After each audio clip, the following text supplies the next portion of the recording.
안녕하세요. 오늘은 제가 이혼녀가 된 사연을 들려드리려고 합니다. 저는 40대 중반에 예쁜 딸아이를 키우고 있는 엄마예요. 제가 생각해도 저는 일에 미쳐 사는 사람이긴 합니다. 성격상 일을 제대로 마무리하지 못하면 온종일 생각이 나서 결국 새벽이어도 그 일을 마무리해야 하는 사람이죠. 이런 성격인데 제 직업 자체가 야근을 밥 먹듯이 하고 일에 실수가 있으면 큰일 나다 보니 이게 합해져서 늘 일에 치여 살곤 했습니다. 새벽까지 야근하는 일이 늘 있는 일이었던 저에게 솔직히 연애는 사치였죠. 그래서 한 번은 진지하게 생각을 해본 적도 있어요. 아, 진짜 나 이러다 시집 절대로 못 가겠다. 고 말이죠. 그러면서 뭐 꼭 시집을 가야 할까?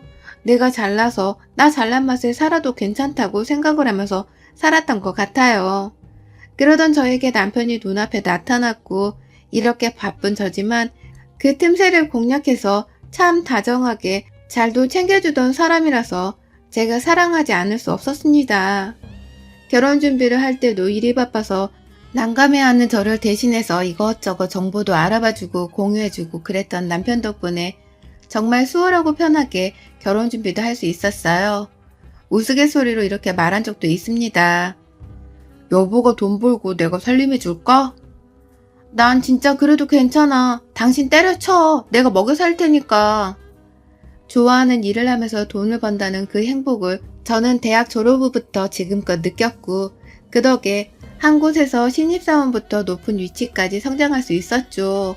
그래서 정말 제가 벌어도 괜찮았고 남편이 집에서 살림을 해줘도 괜찮다고 생각을 했던 것 같아요. 그치만 남편도 어디까지나 장난스럽게 말했던 부분이었고 저희는 상황이 괜찮을 때까지는 꼭 맞벌이를 하자고 얘기를 나누며 결혼을 했습니다. 결혼 후에는 아이를 낳고 싶었고 너무 좋아하는 편이었지만 야근도 많이 하는 업무 특성상 쉽게 임신을 시도하기가 어려웠죠.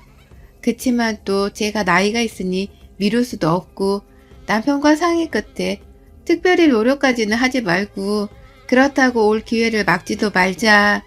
자연스레 흘러가는 대로 우리 상황을 맡겨보자고 그렇게 얘기를 했습니다.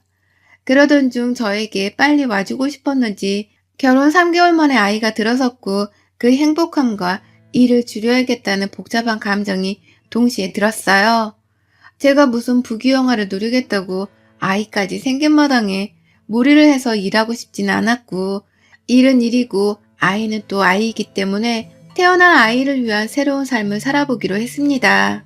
제가 근 20년을 한 회사에 다녔기 때문에 제가 임신 사실을 알렸을 때 다행히도 편의를 봐주셔서 야근은 거의 안 하면서 임신 기간을 보낼 수 있었고 육아휴직도 넉넉하게 받을 수 있었죠.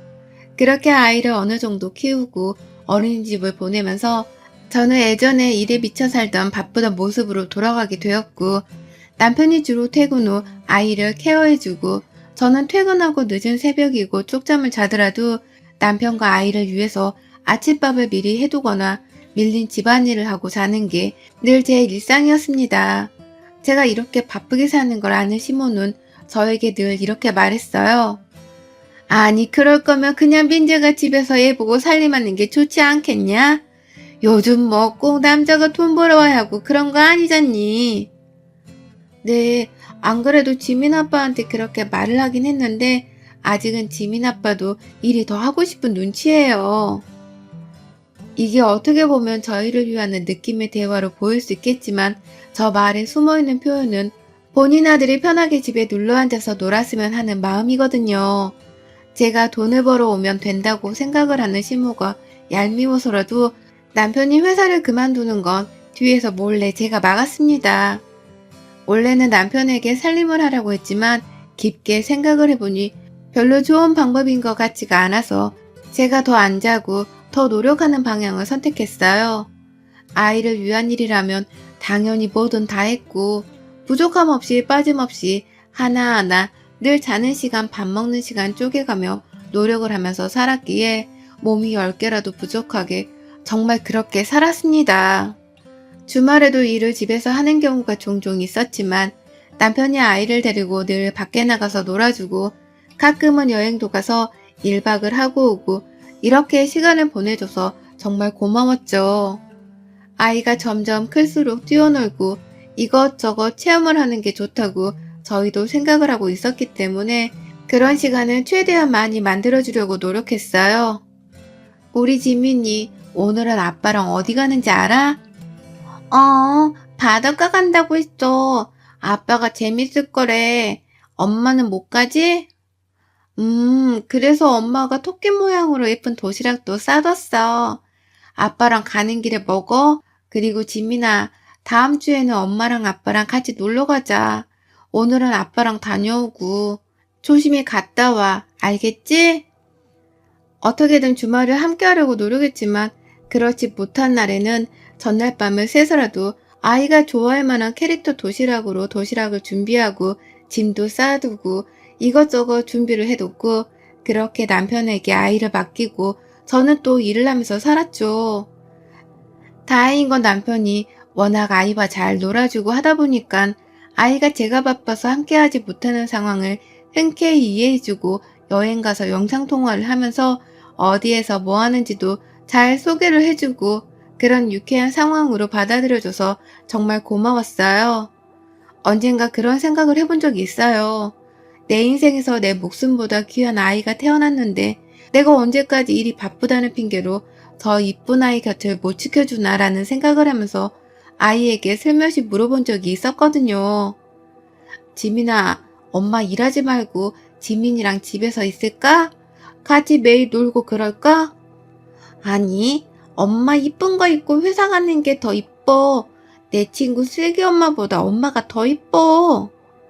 아이가 만약 곁에 제가 있기를 바랬다면 아쉬워도 전 회사를 그만뒀을 것 같아요. 그치만 저를 이해해주고 이쁜 엄마라고 해주기에 저도 조금은 마음 편히 돈을 벌 수 있었어요. 또 남편이 저렇게 아이를 케어해주니까 믿고 저는 편하게 일할 수 있었죠. 남편과 놀러 갔다 오면 아이가 정말 너무너무 즐거워했고 놀러가서 뭐하고 있는지 어디에서 뭘 먹었는지 영상도 사진도 찍어서 보내주는 다정함에 저는 일하면서도 미소를 지으면서 기분 좋게 일할 수 있었습니다. 어쩌면 정말 이상적인 결혼 생활을 하고 있던 저에게 예상치도 못한 불행이 닥쳐왔어요.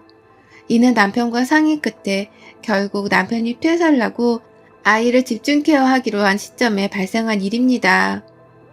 여보, 내가 곰곰이 생각을 해봤는데 지민이가 어린이집에 있는 시간이 너무 기니까 힘들어하고 나 퇴근할 때까지 시터 이모랑 있는 게 애가 머리가 조금 크니까 불편하고 어색한가 봐.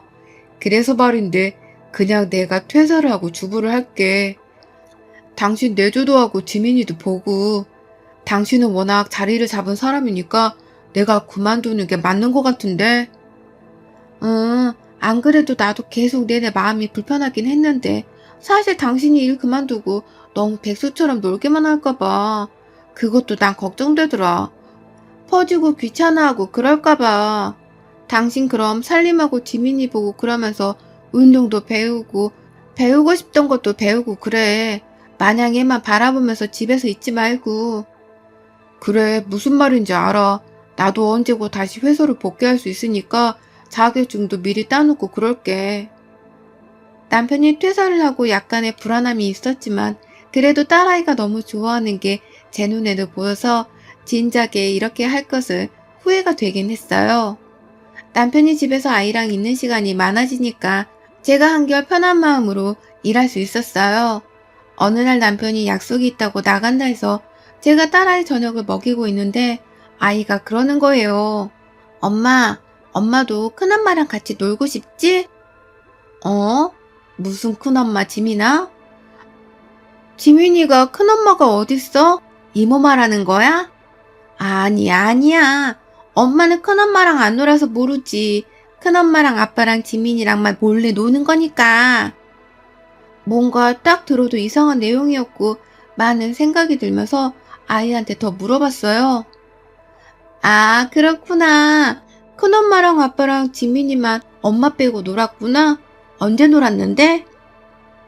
지민이랑 아빠랑 놀 때 큰엄마랑 같이 놀아. 느낌이 쎄한 게 딱 봐도 이건 바람이구나 생각을 했지만 설마 했던 게 딸아이와 함께 떠난 여행에서 바람을 핀다는 것 자체가 상식적으로는 도무지 이해할 수 없었고, 괜히 바로 물어봤다가 아니기라도 하면 난감해질 것 같아서 정확한 증거 같은 걸 찾아야겠다, 뭔지 더 캐봐야겠다 생각했어요. 그주 주말에 일이 없었지만 있다고 거짓말을 하고 아이랑 남편을 여행길에 보냈어요.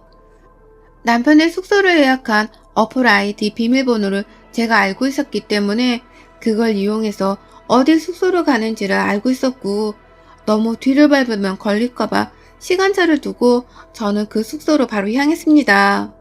도착해서 보니 남편 차가 없길래 제가 잘못 온 건가?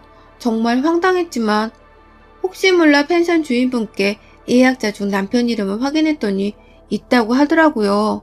그래서 멀찌감치 주차를 하고 기다렸습니다. 남편 차와 그 뒤에 차 한 대가 더 따라 들어왔고 그 광경은 정말 충격적이었어요. 너무 해맑게 웃고 있는 제 딸아이의 손을 잡은 큰엄마로 추정되는 여자와 남편이 한 차에서 내리며 마치 한 가족처럼 보이더라고요. 그리고 뒤따라온 차량에서는 저희 시댁 식구들 시무시부 신우가 내렸습니다. 정말 너무너무 충격을 받아서 이게 뭔지 이 상황을 받아들이는 게 쉽지